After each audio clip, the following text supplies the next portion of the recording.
What's up guys, it is Chris back with another watch video, and today I am doing my top 5 dive watches under $5,000. Now, I have a lot more than 5, but I've just put together a list of 5, and I'm going to do a part 1 and a part 2, probably a part 3 of this series where I just list out 5 dive watches that I find interesting or special under the $5,000 price mark. I think there's a lot of divers in this price range that are very interesting. Before I get into it, please don't forget to like, subscribe, hit that bell icon. It is super helpful for the channel and I very much appreciate it.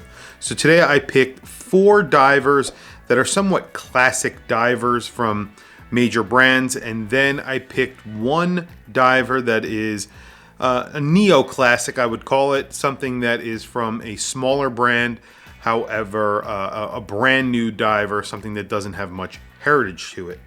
So, getting right into it, I'll go through the 4 with a heritage, and then I will tell you about that last diver that is somewhat of a new diver. First is the Zodiac Sea Wolf, one of the first dive watches ever made, ever mass-produced. Came out in 1953. I'm talking about, of course, the reissue from Zodiac. This is powered by an STP-1-11, which is essentially an ETA clone made by the Fossil Group. 39.5 millimeters wide, case thickness of 13 millimeters. These are really good looking watches. They have metal bezels on them. Oyster bracelets that sort of look like they have rivets, and they are very inspired by the original Zodiac Sea Wolf. Those were a lot smaller, around 35, 36 millimeters. However, these are actually a little bit bigger, and I think they should be because modern day sizes, 39 millimeters definitely makes sense. Although those originals are available, they are pretty easy to buy and they are affordable. This comes in around the same price as an original Zodiac Sea Wolf. So if you look on eBay and other places like that, Analog Shift, for one of these, you could pay around $1,000 to $2,000 for an original. And the remakes are around $1,000 to $1,200, $1,300 for one brand new. If you want to buy one that is used, obviously they are in the $800-900 range. They actually hold their value pretty well. This is obviously Zodiac's most popular watch. So, next watch is the Doxa Sub300, another legend of a dive watch. 42.5 millimeters wide. This is a 45 millimeter lug to lug and a 13.4 millimeter thickness. Has sort of a tonneau shaped case, the case shape that they are familiar with, that they are famous for.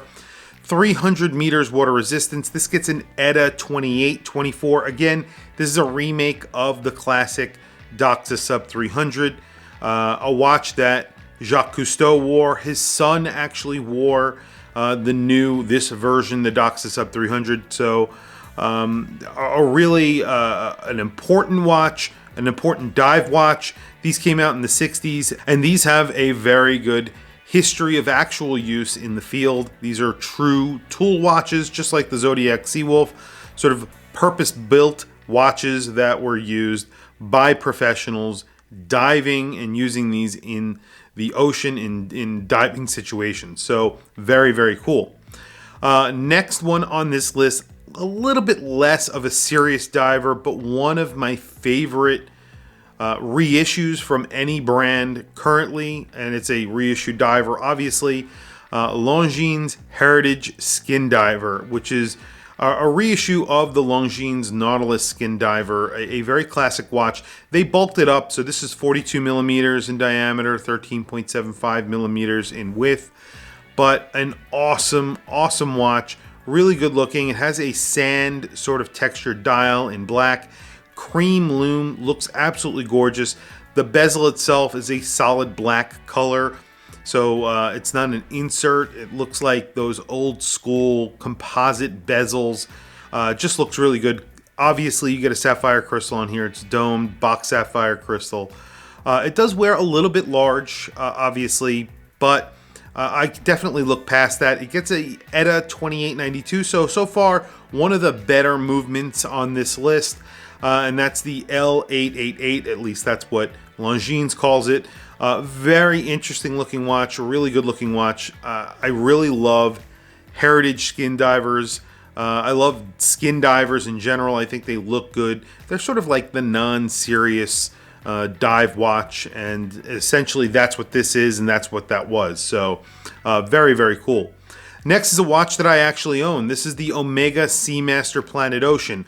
I'm a big fan of the 300 meter Seamaster Professional. I think that the Omega Seamaster Planet Ocean 600 is just a little bit nicer. I like the bezel better. I like the case shape better. It comes in a bunch of different sizes. I mean, you can get it anywhere from 39 millimeters all the way up to 46 millimeters. Ceramic bezels, ceramic cases, dials. There's a lot of different versions of this watch that you can get. You can even get a GMT, a chronograph. Obviously, Omega do this because they just have the case. They keep on making different iterations of it. But I think the Omega Seamaster Planet Ocean, originally when it came out, it was Omega's higher echelon, I guess you could call it, diver to compete with the likes of Rolex, and it does that. You know, that 8500 coaxial movement inside is made by ETA, but it is a gorgeous movement. It's essentially in-house because it's exclusive to Omega, exclusive to the Omega brand, made by ETA, and of course it's just really good looking and a very reliable, very robust movement. It's very anti-magnetic, a really highly spec'd technical movement that they've put into these watches. And you know, I put this on this list even though they actually retail for higher. You can buy them brand new for about $5,000 on the gray market. Prices have been going up. I bought mine for around $3,000. Now you can buy them for around $3,500, but just a great watch in general. Last but not least, I was saying that I had one watch on this list that was sort of a newer watch, sort of a neo-classic, I would call it, and that is the Ming Abyss 1801. The Abyss is a 40 millimeter dive watch. It also gets an ETA movement. It's a $28.94. Comes in at around $3,200, $3,300. An amazing looking watch. Really something different that Ming created here. Ming have a very good design language. You immediately will know a Ming. If you see it, they look very, very similar. They have a very good design language. And they are a small brand. Technically, I guess, a micro brand or a Swiss independent brand. But this diver is very special, I think, in my opinion. They use some really crazy loom on it. It's 1,000 meters water resistant, and it's about 12.5 or 12.9 millimeters thick, so it's not incredibly thick, even though it has 1,000 meters water resistance. The bracelet is absolutely gorgeous on this. There are a few different versions. They've made it in titanium. There's DLC versions, and they all sell out. They've sold out in minutes. I tried to get one in the last round, and it was like a $3,200 watch. It sold out in just a moment. I didn't even have a chance at all at getting one.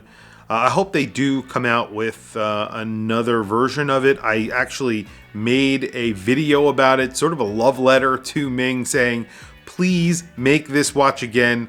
I think it's an amazing watch, and I would really love to have one of those in my collection. I think it's going to be a collector's item. I think it's going to be something that people will be looking and hunting for in the near future. That's my opinion. I'm just a watch collector. I think that these are very interesting watches, but that's the new sort of neo-classic, as I said, watch on this list. Anyway, I have tons of more watches that I want to go through. I put 5 on this list. I say top 5, but really these are the top divers.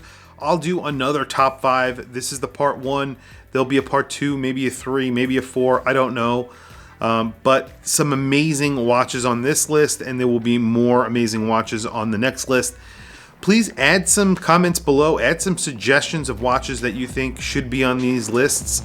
I definitely want to hear from you guys, see what you guys have to say about what are some legendary divers or future legendary divers that should be on a top list like this. Please also don't forget to like and subscribe. Hit that bell icon. It is super helpful for the channel and I very much appreciate it. Please also follow me on Instagram. My Instagram is WatchChrisBlog. I have some links in the description. Those links are to Amazon. If you click those links and buy anything, it helps support the channel. It does not cost you anything extra. However, I very much appreciate it. Thank you for logging on, and I will catch you guys in the next video.